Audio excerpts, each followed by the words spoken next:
Assalomu alaykum azizlar. 5-mart.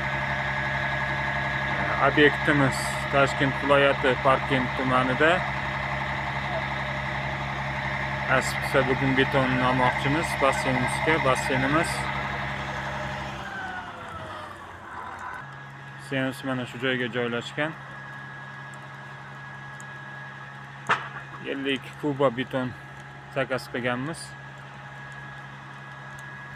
Atroflar loy bo'lyapti, o'shaning uchun uyoqqa o'tishning imkoni yo'q. Shuni tepada turib videoga olaman. Xudo xolasa bugun beton ishlarini tugatib yuboramiz. Betonlarimiz yetib keldi, nasoslarimizni joylaganmiz. Basseyn qurish, turk hammomni qurish ishlari bo'lsa, bemalol telefonlarimizga murojaat qilasiz.